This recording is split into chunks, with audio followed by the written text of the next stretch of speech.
अस्सलाम वालेकुम नाज़रीन हज़रात, कैसे हैं आप सब। उम्मीद करती हूँ आप सब बहुत अच्छे होंगे। मैं सिद्दीक़ा और आज मैं आपके साथ शेयर करूँगी अपना एक बहुत ही डरावना, बहुत ही खौफनाक और बस जिसने मेरी ज़िंदगी को तबाह कर रखी है वो वाला हादसा।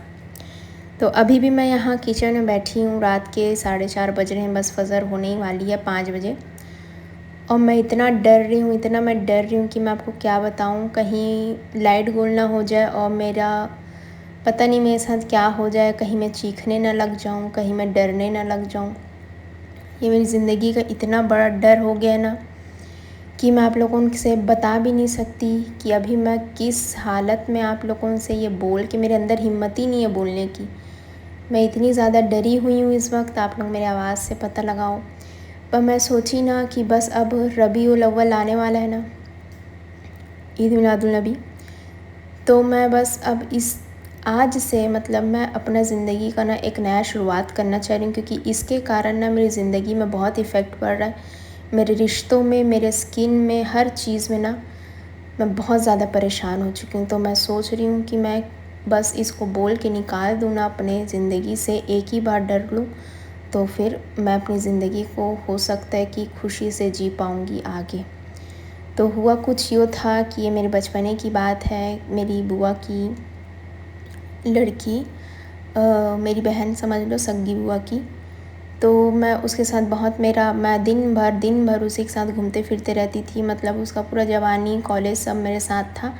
मैं छोटी थी, बहुत छोटी थी मैं, और मैं उसको अपी अपी करके उसके पीछे पीछे घूमते रहती थी। उसका हर काम करना, हर चीज़ करना, अलमारी जमाना, उसका काम करना, रूम साफ़ करना, उसका खाना लाना, पीना लाना, हर चीज़, उसका हंसना, रोना, दुख, हर चीज़ मेरे साथ था। और मैं कितनी छोटी बच्ची थी, मतलब मैं 11 साल की होंगी या 10 साल की होंगी, तब से मैं उसको देखती रहती थी। और फिर क्या हुआ था, फिर धीरे धीरे मतलब उसकी हाइट बहुत छोटी थी तो लोग उसको चिढ़ाते थे कि तेरे को तो गिड्ढा आदमी मिलेगा, तेरा तो एक गिड्ढे आदमी से शादी होगा। तो उसको भी ख़राब लगता होगा, तो वो इस बात को दिल में लेके चली गई। और फिर वो हाइट बढ़ाने के लिए जो पहले स्लीपर्स आता था, एक ठो आपको याद होगा, हरा कलर का रहता था, उसे कांटे लगे होते थे, मतलब कि वो बूस्ट करता था ब्लड को। तो हो सकता है उससे हाइट बढ़े, इस टाइप की चीज़ों को वो लेती थी ताकि मेरा हाइट बढ़ जाए। और उसको भी होगा कि मेरा ना शादी गिड्ढे आदमी से ना हो, बड़े मतलब लंबे आदमी से हो, ताकि लोग मेरे को चिढ़ा ना पाए। और सबको बोलते रहती थी कि मेरा तो सबसे लंबा आदमी आएगा, आप लोग देखना, मेरे ही तो सबसे ज़्यादा लंबा आदमी आएगा, तुम लोग मेरे को चिढ़ाते हो ना, मेरे ही सबसे लंबा आदमी आएगा, ऐसे करके वो बोलते रहती थी। सब मैं सुनती थी, सब मेरे आँख के सामने की बात है। तो उसके बाद फिर उसका कॉलेज स्टार्ट हुआ तो उसको स्कूटी मिल गया।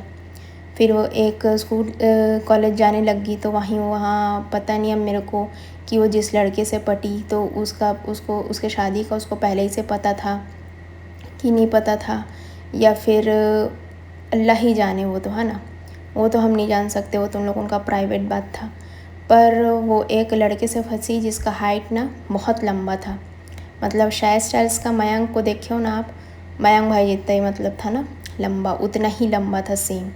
तो अब वो उसे, और उसका हाइट था 4'8", मेरी अप्पी का 4'8" हाइट था। तो आप लोग सोच लो किस टाइप का। तो सब लोग अब उसको देखने के बाद फिर भी उसको चिढ़ाने लगे, बालिका वधू की तुम लोगों की जोड़ी दिख रही टाइप की ना, चिढ़ाने लगे। और बस प्यार हो गया, फिर उन लोग की शादी हो गई। अब शादी हुआ तो उसको पता चला बाद में कि, अब बाद में पता चला कि पहले ही पता चला, क्योंकि उसको तो करना ही था। तो एक बार जब इंसान के दिमाग में बैठ जाता है ना कि हमको कुछ चीज़ चाहिए तो उसको ले ही लेता है, भले उसके लिए कितना भी उसको नुकसान उठाना पड़े। तो हो सकता है कि नुकसान जानते हुए भी वो लोगों को दिखाने के लिए उस लड़के से शादी करी, उसके अंदर उसके बीवी बच्चे थे, उसके बाद ही वो उससे शादी करी होगी, या उसके बाद में उसको पता चला होगा उसके शादी करने के बाद कि उसके बीवी बच्चे हैं। अब वो अल्लाह ही जाने, ठीक है ना। तो उसके बाद फिर क्या हुआ, इन लोगों की शादी हो गई। अब इन लोगों की शादी हुई तो मैं एकदम ज़्यादा इमोशनल थी, बहुत ज़्यादा, मतलब मेरा दिल मुंह में आ रहा था, मैं इतनी ज़्यादा इमोशनल थी।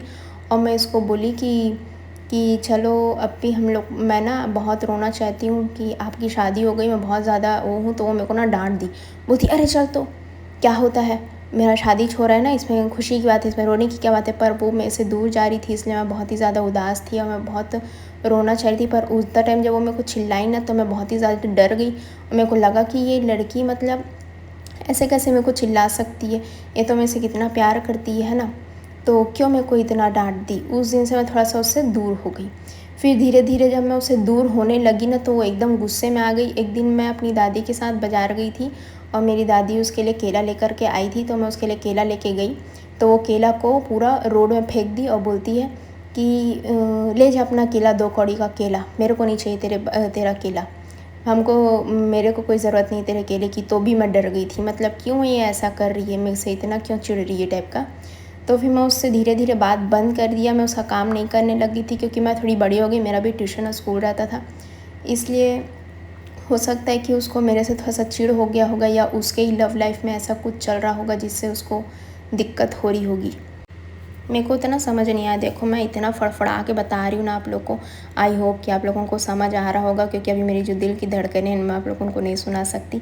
बस मैं पूरा बोल देना चाहती हूँ जैसे कि मेरे को कोई सुन रहा है। बस एक मैं बोल के ना सबको निकाल देना चाहती हूँ। हाँ, तो ये सब हुआ। उसके बाद फिर उसकी शादी हो गई। अब उसका पहला बच्चा हो गया। जब वो 8 मंथ मतलब जब पहले बच्चे से वो प्रेग्नेंट थी ना, तभी उसका आदमी जो था उसके पेट में लात मार के ना, उन लोगों का इतना लड़ाई हुआ था कि वो अपने घर आ गई थी। उसके बाद फिर उसका आदमी डिमांड करता था कि उसको पैसा दो, कौड़ी दो, हर चीज़ दो। तो उसके जो माँ बाप थे मेरी अप्पी के, वो उसका पूरा हर चीज़ पूरा करते थे। जो किराया आता था 50,000, वो पूरा 50,000 महीने का वो लेती थी। हर चीज़ करती थी उस लड़के के लिए। पर वो लड़का क्या करता था, वो अपनी पहली बीवी के साथ रहता था और वो ऐसा दिखाता था। जब उसकी शादी नहीं हुई थी तो जब अप्पी से मिलने आता था और ऐसा दिखाता था कि कितना ज़्यादा उससे प्यार करता है, कितना ज़्यादा उसकी केयर करता हूँ। मैं देखती थी और मेरे को ऐसा लगता था कि बाप रे, ऐसे भी लड़के होते हैं। अप्पी की तो निकल पड़ी, कितनी लकी है ये।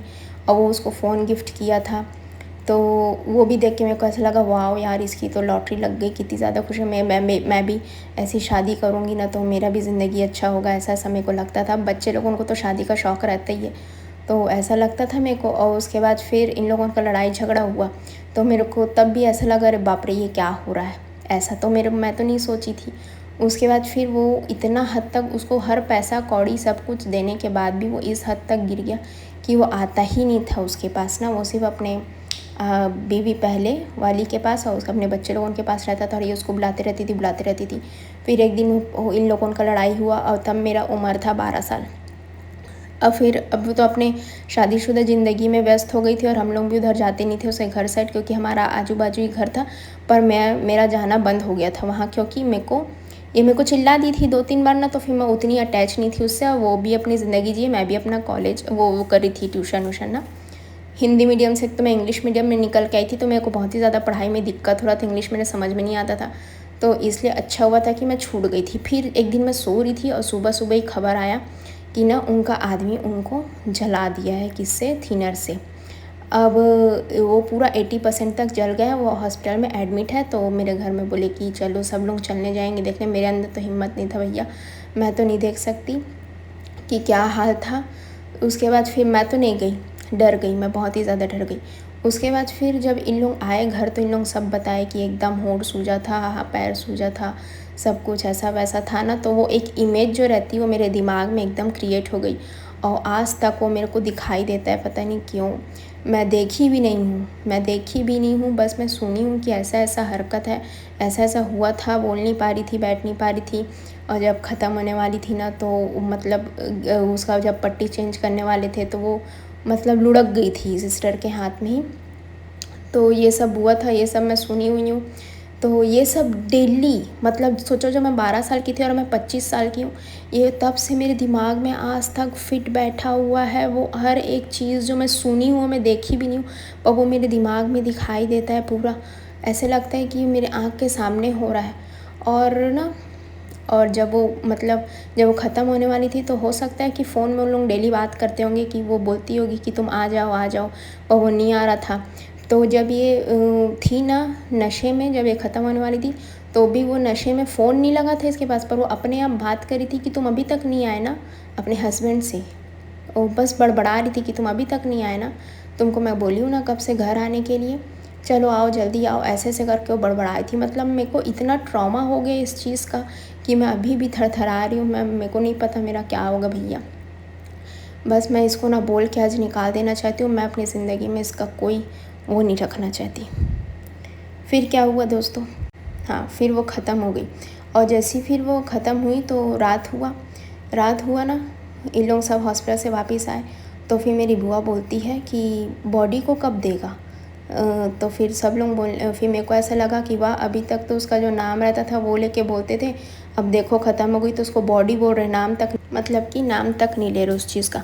उसका फिर हम सब हॉल में ही बैठे हुए थे और इतना ज़ोर से भगने का आवाज़ आया ना हमारे खिड़की से कि मैं क्या बताऊं। जैसे कि ना ऐसा मेरे को लगा कि बस अब जान छूट गया। तो हम लोग उनसे मिलने आई थी कि क्या, अल्लाह जाने, इतना ज़ोर से भगने का आवाज़ आया। तो उसके बाद फिर हम सब डर गए, सब जितने घर में बैठे थे, पता नहीं। और फिर इन लोगों का बात तो भैया मेरी बुआ लोग का हो सकता है मिलने आई होगी, ऐसा की होगी वैसा की होगी। और मैं तो तब बच्ची थी ना, तो मैं बस सुन के रह जाती थी। मेरे पास कोई नहीं था जिसको मैं कुछ बोल सकूं कि मैं क्या फ़ील करूं। मेरे सामने सब बात मत करो, मेरे को डर लगता है। पर उन लोगों को मैं क्या बोलूं, उन लोगों को समझ ही नहीं आता था, उन लोग अपने ही बोलते रहते थे। उसके बाद फिर क्या हुआ, अब जब मैं सोती थी ना दोस्तों, मैं क्या बताऊँ, मैं जब सोती थी तो मेरे को मतलब सपना आता था कि ना उसका इतना गंदा चेहरा मेरे सामने आता था, पूरा ना जला हुआ टाइप का चेहरा मेरे सामने आता था। और माथे में पूरा एक होल, मतलब पूरा गड्ढा अंदर तक पूरा दिख रहा है। और ना वो बच्चे को अपने, उसके भी 2 बच्चे थे, छोटे छोटे थे। तो वो ना जैसे मेरे को ना दूध पिलाते हुए दिखती थी उसको, और बोलती थी कि ये अभी दूध पी रहा है, इस टाइप का। उसके बाद फिर क्या हुआ, ये 2 सपना मैं आप लोगों को बताई। और तीसरा सपना क्या था कि जब इन लोगों का घर था वहाँ बगल में हमारे, फिर वो रोड चौड़ा होने के लिए उसका घर टूटा ना। अब जब घर टूटा उसका, उसके बाद फिर क्या मेरे को सपना दिखा कि वो आई है और वो खिड़की से बाहर से अपना घर को झाँक रही है। और वो सिर्फ मेरे से ही पूछ रही कि मेरा घर कहाँ गया, मेरे बच्चे कहाँ गए, मेरा बच्चा कहाँ गया, मेरे को बता कि मेरे बच्चे कहाँ गए, मेरा घर कहाँ गया, इन लोग कहाँ शिफ्ट हो गए, ऐसे करके ना वो मेरे से पूछने आई थी। बताओ ये सब। और मैं आप लोगों को बता रही हूँ, मैं जब मैं 12 साल की थी और मैं आज 25 साल की हूँ, मैं तब से रात को नहीं सोई हूँ।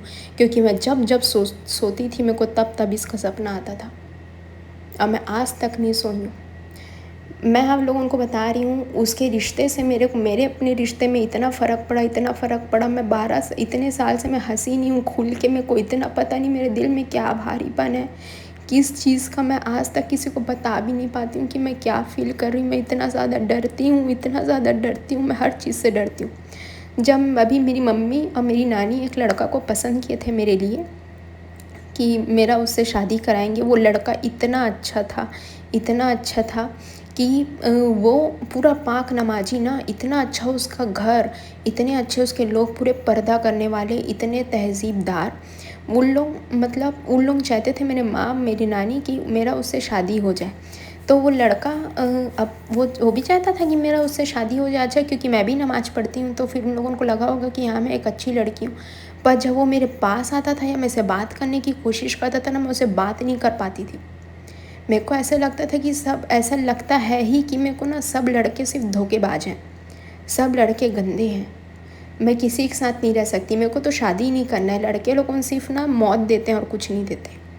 लड़के लोगों के पीछे लड़की लोगों पागल हो जाते हैं, अपने आप को खो देते हैं। मैं कभी लड़के लोगों से ना अच्छे से बात नहीं कर पाती हूँ, मैं कभी समझ ही नहीं पाती हूँ, मतलब मैं सोच ही नहीं पाती हूँ कि मैं कैसे किसी लड़के के साथ शादी करके रहूँगी।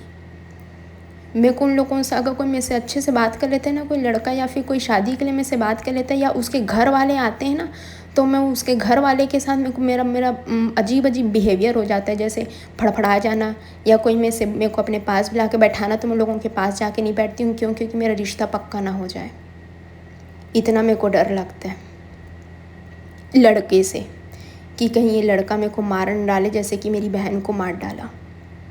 जैसे वो अभी देखो, पहले तो कितना हंसी खुशी रहती थी, कितना हंसी से रहती थी, और फिर उसके साथ आखिरी में क्या हो गया, उसके बच्चे पड़े हैं और वो जेल में है उसका आदमी, और वो कब्र में पड़ी है। मेरे को वो सब दिखाई देता है, मैं अपनी ज़िंदगी में आगे नहीं बढ़ पा रही। मेरे माँ बाप इतने ज़्यादा परेशान हैं कि इस लड़की का क्या होगा, कैसे ये अपनी ज़िंदगी किसी लड़के के साथ काटेगी, इसको पता नहीं क्या प्रॉब्लम है।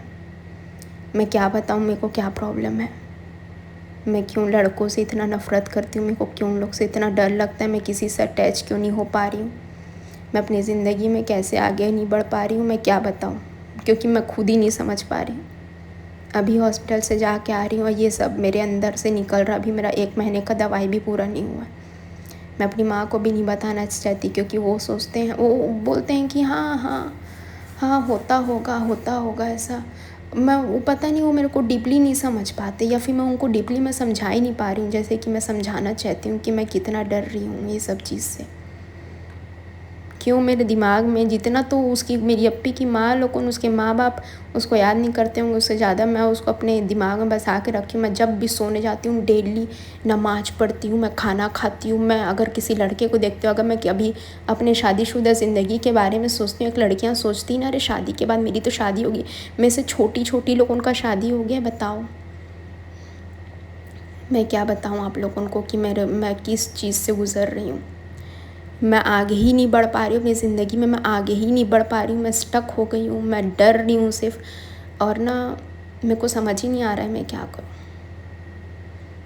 पर मैं सोची कि हो सकता है कि आज मैं बोल लूँ, और मैं अकेले बैठी हूँ ना, मैं अकेले में ये सब बोल के निकाल देना चाहती हूँ, क्योंकि आज के बाद मैं ये सब चीज़ नहीं सोचूँगी। मेरा कोई लेना देना नहीं है ये सब चीज़ से, मेरी कोई गलती नहीं। मैं सोचती थी कि मैं एक बार लास्ट बार मिलने नहीं गई, इसलिए मेरे को इतनी दिक्कत हो रही है क्या, इसलिए मैं इतनी परेशान है। वो मेरे को इतना परेशान इसलिए करती है क्या कि मैं उससे लास्ट बार मिलने नहीं गई। मेरे को एक बार ये भी सपना दिखा था कि तू मेरे से लास्ट बार मिलने नहीं आई ना, अब तू देख इस टाइप का। या फिर हो सकता है मेरा माइंड होगा, क्योंकि मैं इतना डर रही हूँ, इस टाइप का हो सकता है, कुछ भी हो सकता है। मैं इतना झाड़ फूँक ताबीज़ वाबीज़ सब कर ली, लेकिन मैं किसी को बताई नहीं हूँ, किसी बाबा को ना मैं बताई नहीं हूँ कि मेरे को ये डर है। पर उन लोगों को मैं बताती हूँ, मेरे को ना सपने आते हैं भूत के, मेरे को डरावना सपना आता है, मेरे को ऐसा आता है। तो उन लोग मेरे को ताबीज़ अंगूठी सब देते हैं, फिर भी मेरे को वो चीज़ नहीं चाहता। फिर भी मेरे को, मैं हर तरीक़ा का सूरा पढ़ के फूँकने की कोशिश करती हूँ, हर चीज़ करती हूँ। ये डर मेरे को 24 घंटा रहता है, और 24 घंटा मेरे को उस लड़की का याद मेरे माथे में रहता है दोस्तों।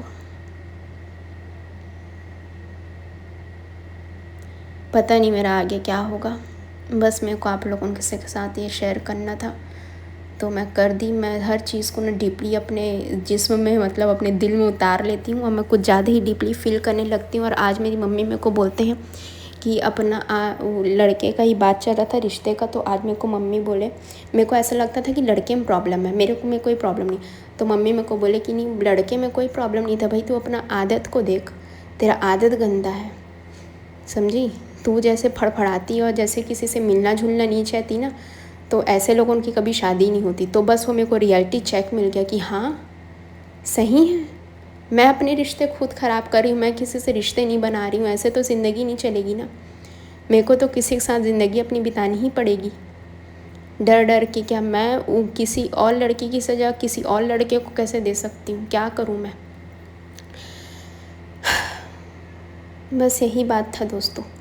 वीडियो में ध्यान मत दीजिएगा, क्योंकि ये बस 2 बार मैं रिपीट करी हूँ, क्योंकि बातें बहुत बड़ी हो गई थी, मेरे पास व्लॉग नहीं था।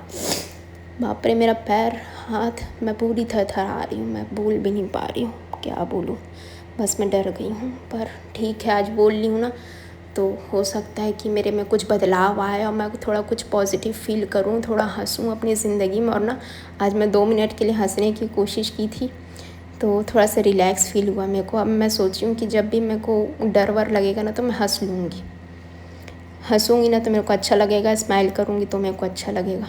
बस अब ज़िंदगी को फिर से जीना है। और ये था मेरा एक ट्रॉमा ही बोलेंगे ना, एक धक्का, एक डर, जो मैं आप लोगों के साथ शेयर किया। अगर आप लोगों के पास कुछ इसका इलाज होगा, या कुछ दुआएं होंगी जो मैं पढ़ के जिससे मुझे राहत मिलेगी, तो आप लोग मेरे साथ शेयर प्लीज़ कीजिएगा, और बताना कि अगर कुछ मेरे में प्रॉब्लम है तो मेरे को बताना ज़रूर। मिलती हूँ अपने अगले वीडियो में, तब तक के लिए अल्लाह हाफ़िज़, बाय, अपना ख्याल रखिए।